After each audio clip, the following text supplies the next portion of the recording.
Well, the funny thing is that as a child, I didn't know any different. It's when I grew up, when I got older, started to get a sense of, I'd go to other people's houses and hear that it was a little bit different. And then when I had my own children, I heard other parents talking to their kids, and I thought, don't they know? They're making it harder on themselves the way they're talking to their kids. But I didn't say anything because I still felt like it's challenging raising kids. Our kids just take for granted that the way their family is when they're little, that's the way the world is. That's how families are.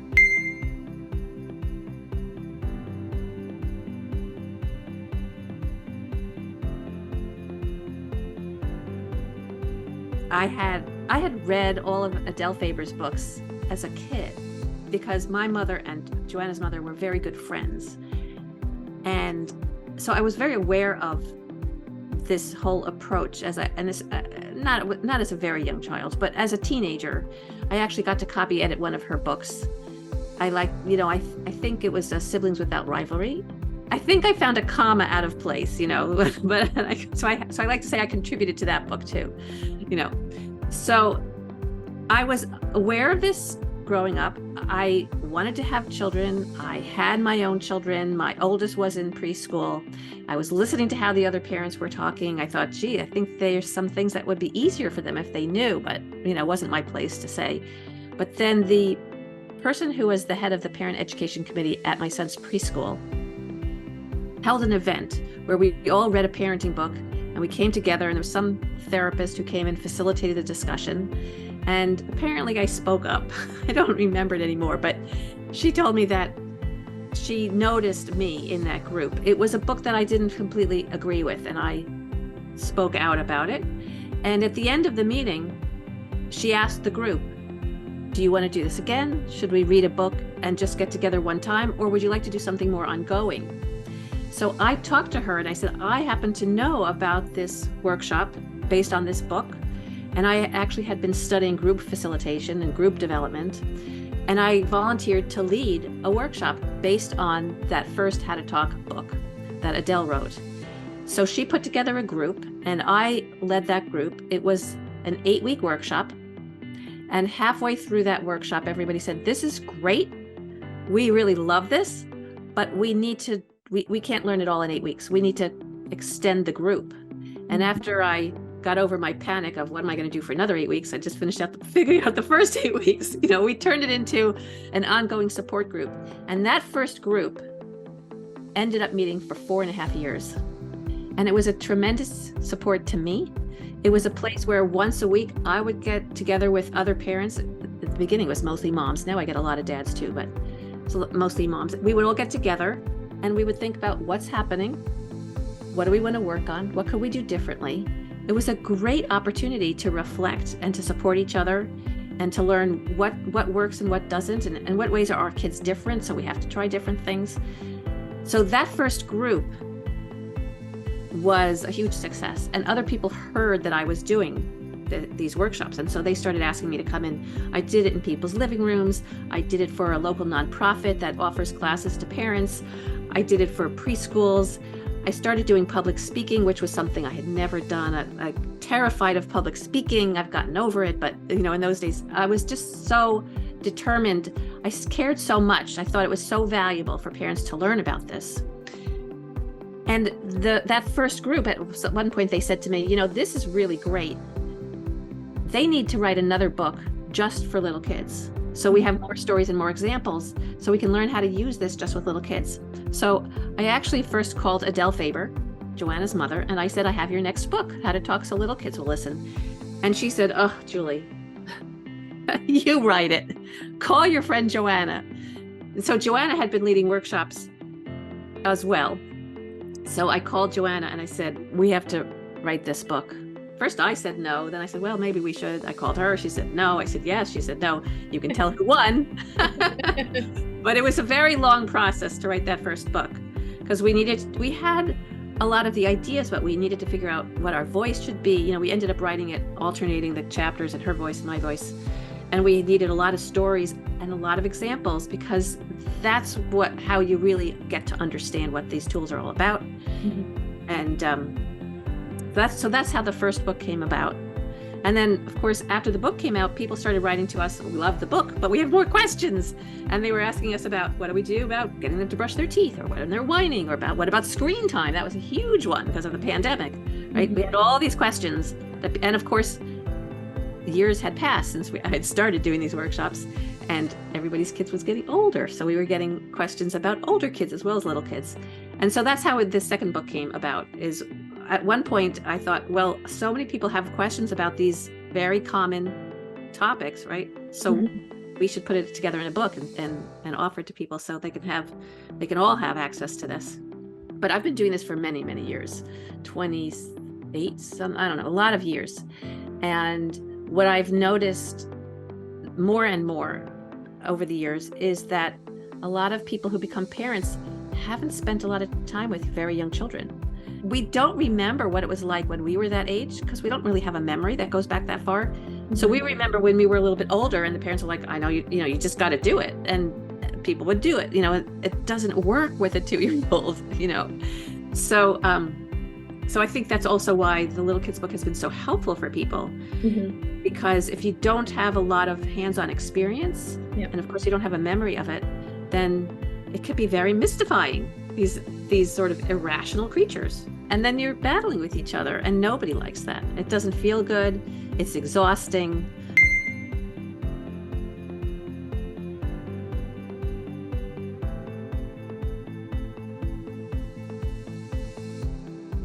We were writing it when we each have 3 children, and we were writing it when our children were at home.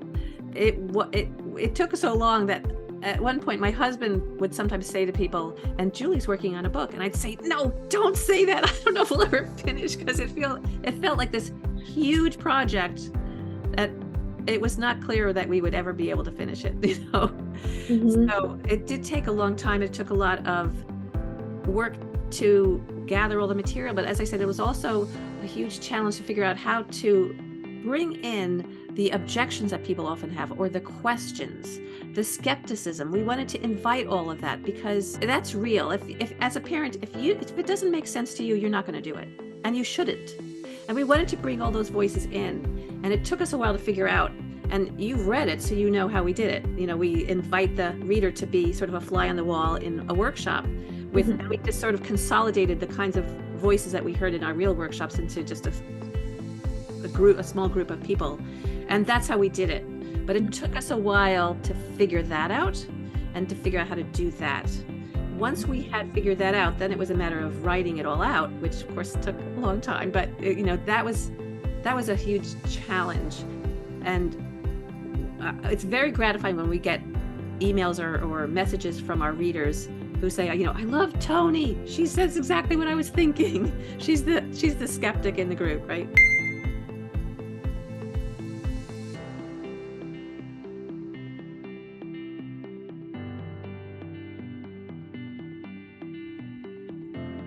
Well, I practiced law briefly before I started having my kids. I liked the counseling part. I didn't like the law part. And after I had my kids, I realized I have very strong opinions about how I want my kids to be treated and how I want to raise them. So that was one reason why I didn't want to go back to law. And I also had a child who had developmental delays, my first child. And so I ended up having to spend a lot of time taking him to special therapies and doctors and all kinds of stuff. And so I thought, I don't really want to go back to that job that I was doing. It's not nearly as meaningful to me. So I didn't at that point think, I'm going to go into parent education and write a book. No, that was not a plan I had. It was the pivot was not so intentional. I was thinking, I don't want to go back to law. I have to figure out what I want to do. And I had always been interested in how people communicate with each other, how they make decisions in groups, what group dynamics. And so I had been studying organization development and group facilitation and group development when I had my first child, and I continued taking some of those classes as I had more kids. And I ended up using that when I started leading workshops. It was very useful to have that background. And I was lucky that at that point, I was married. My husband was working, so that we didn't have the financial pressures of me having to go back to my job after I had my first child. And so when he had all these needs, it just didn't seem to make sense to go back to a job I didn't really want to do when somebody needed to sort of track all of everything that was going on with him. And the second one also had, as you know, right, special needs as well, and they had a lot of early intervention, which was really helpful. And I learned a lot by going with them to a lot of the early therapies, which has helped me in my work as a parent educator also.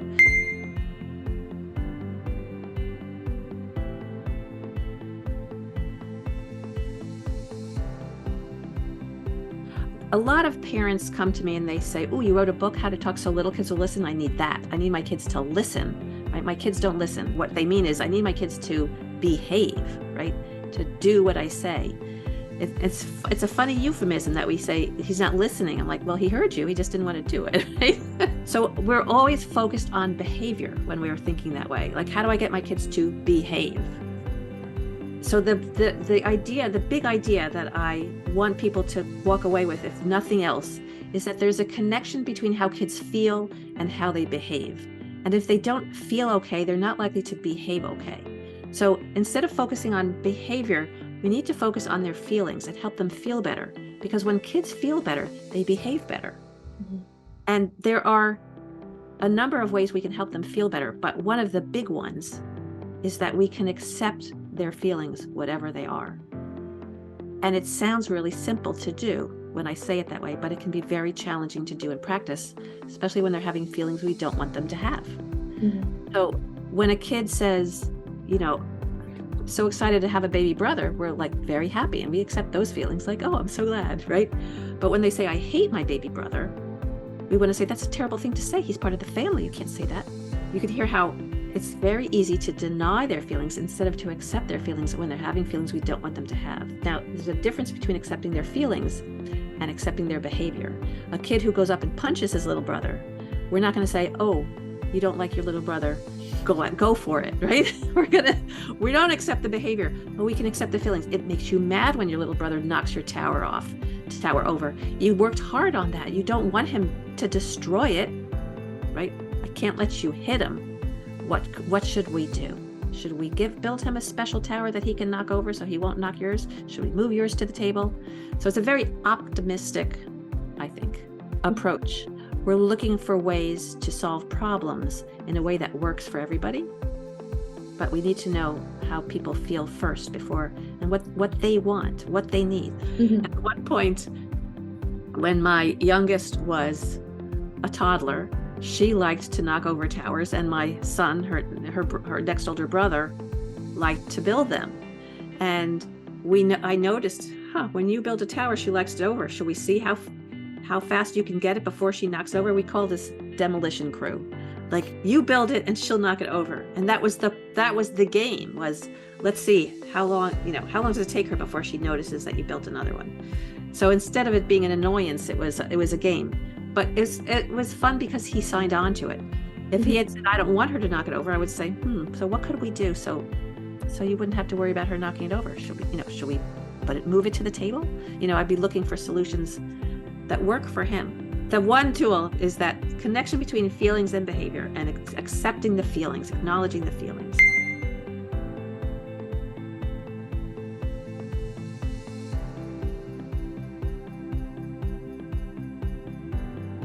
I would say yes, and you don't have to be perfect, because nobody is, right?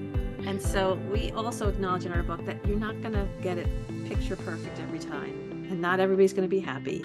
The good news is that, it's going to happen a few more 100 times. So you're going to get to redo it. And when we lose it with our kids, we can go back and say, I bet you didn't like it when I yelled like that. I don't like when I yell like that. I'm going to try not to do that next time. And we can go back and redo or apologize and change for next time. And that's great modeling, because our kids are also not going to be perfect, and they're going to hurt somebody's feelings or make a mistake. And then they know we don't have to be perfect, and we can apologize and and move on to the next thing, and change it for next time.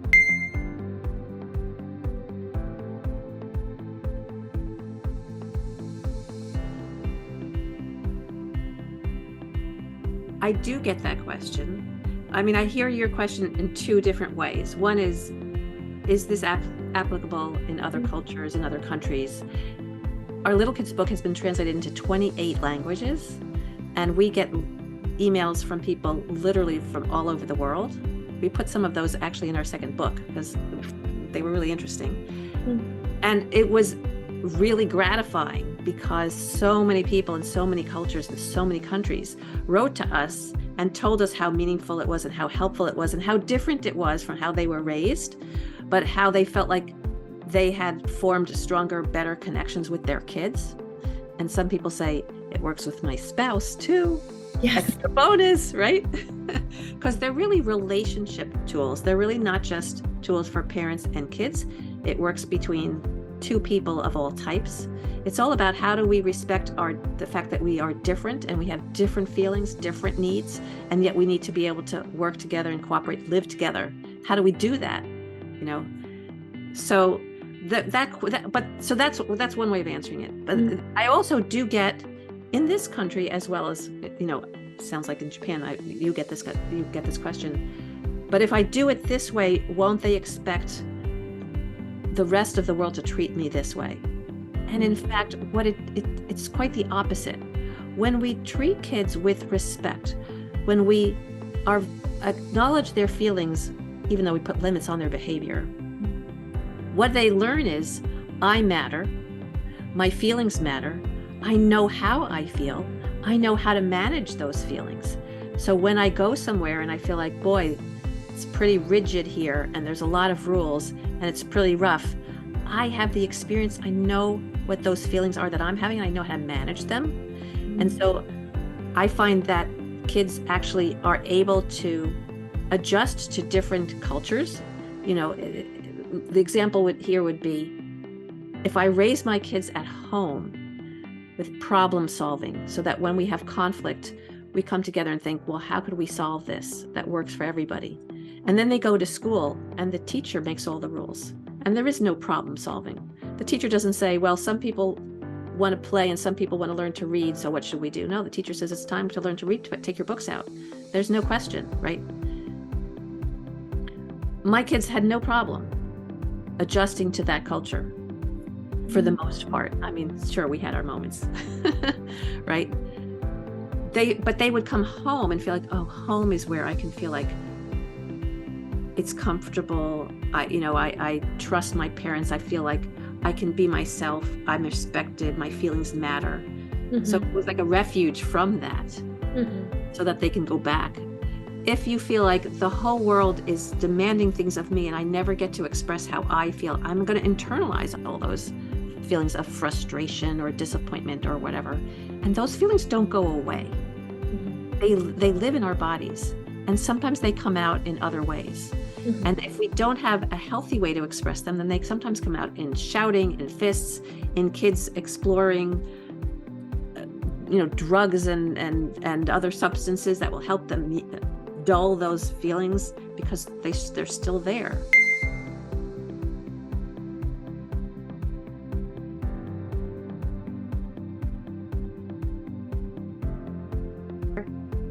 It's like they're programmed to know that they're dependent on you.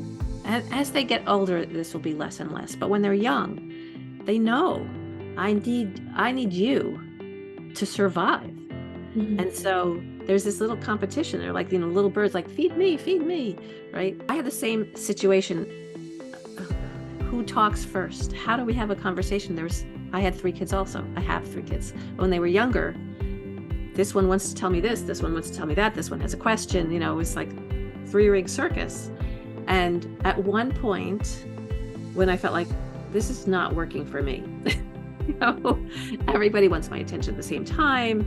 Everybody's talking on top of each other. I can't hear when more than one person is speaking at the same time. It's very stressful for me. We were going for a drive. A lot of the houses had Christmas lights, so we were driving around to look at the Christmas lights. And so the kids had something sort of to do, like they were looking at, and they were in the car, captive audience. Yes. And I said, I was thinking about how we talk to each other at dinner time. It's tricky because sometimes more than one person wants to talk at the same time, and I can only hear one person at a time. It's kind of hard to figure out who should talk and for how long, and like, how should we do it? And just for purposes of this conversation, I actually brought some sort of stick or something, and I said, let's just pass it around and everybody could have their turn speaking. And when you're done, you pass the stick to the next person. And we sort of went around the car, right? My husband was driving, but I was able to facilitate this. And I think my daughter was like 3, 4 at the most. She wasn't really old enough to totally get the whole thing, but she understood that when I hold the stick, I get to talk. So she would talk about sort of something random. But the other two, which is where a lot of the problem was, started thinking about what should be our process. And one of them, I think Asher, said, well, if I'm talking, you shouldn't be allowed to interrupt. And then when it was Rashi's turn, my other son, he said, well, the problem is if you're talking and I have an idea, if I don't get to talk when I have my idea, I'm going to forget what it is. And so then Asher said, but the problem is if you interrupt me, then I forget what I was saying. Now, this might be obvious to adults, but I don't think it had ever occurred to either one of them that this was a problem for both of them. It's like this little aha moment for both of them. Like, oh, like when I interrupt you, you lose your train of thought. When you interrupt me, I lose my train of thought. Maybe that's why interrupting is not so good. And the interesting thing, I thought, when we had this conversation, we never really completely solve the problem. Like we said maybe we shouldn't interrupt each other, but we didn't fully have a sort of an airtight plan for dinner time. But conversations got a lot better. I think both of them became sensitive to that problem of interruptions. That's one of the tools we talk about in the book. We call it problem solving. Mm-hmm. And if your readers want to try it, I would urge them to read all the steps, because people often forget to find a good time to talk, not necessarily in the moment, because in the moment people are too mad at each other or whatever. And then the first step is to acknowledge each child's feelings. And we adults often want to jump to okay, we need a better way to talk to each other, rather than just thinking that it's frustrating, isn't it, when you get interrupted, but it's also hard when you want to say something and you have to wait, so you might forget what you wanted to say. So acknowledging for each child what's going on for them first, before we address the problem, is really helpful. And it's a step we tend to skip as adults because we're like, I just want to get to the solutions.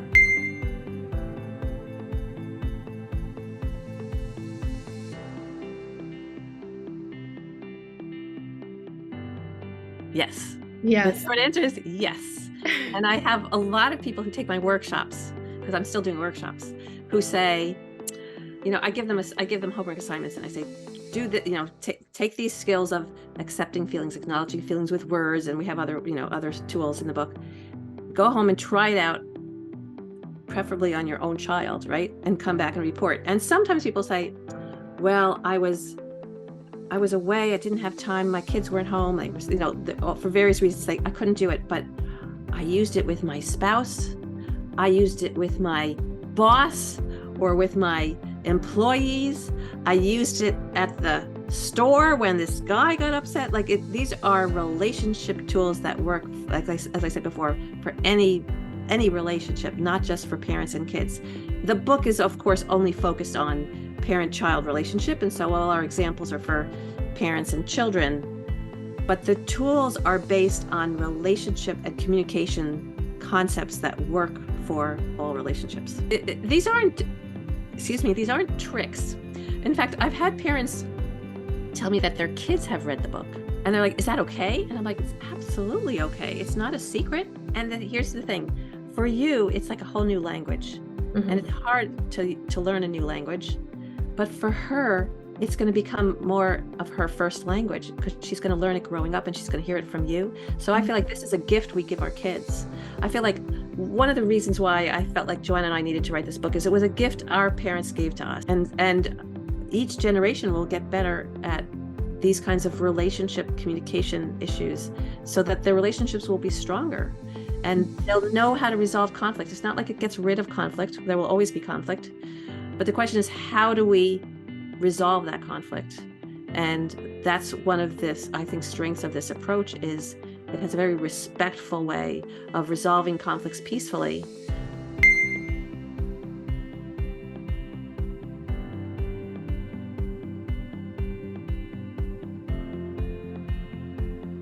So I'm going to give you a brief answer, and I hope it's okay, but we have 2 chapters about screen time in this new book because it's such a big and complicated issue. So I can't really cover all of it right now in a few minutes. So if people are interested, they should take a look at those 2 chapters. We actually have a chapter for younger kids and then a chapter for older kids. Here's what I would say about the younger kids. If you think about it from a kid's perspective, when they get a new toy, a new activity, a bicycle, a basketball, a Lego set, a set of blocks, a doll, we never say to them, here, honey, here's something for you to play with, but don't play with it for too long. It's not good for you, right?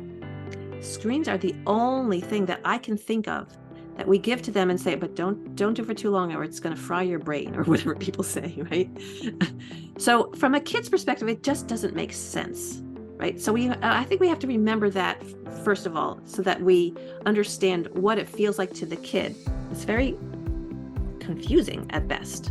Why you're giving me this thing that is so fun, but and I'm not denying, I'm not saying I don't agree. It is not good for kids to be spending so much time. And a lot of the games and videos that they do on screens are designed to keep them wanting to do more, right? I think for younger kids, we need to help them learn how to transition off a screen to doing something else. I suggest actually sitting down with them, and rather than using time, if they're playing, now it very much depends on what they're doing. You know, if it's the end of a video, you can say when the video's over, we're going to do something else. But if they're doing one of these video games, because these are the hardest things, the video games are designed to never end. So rather than saying you have to stop at an arbitrary time, help them find a stopping time. So, and that can involve sitting next to them and showing some interest in what they're doing. So helping them find a stopping time. And for younger ones, also letting them know what we're going to do next.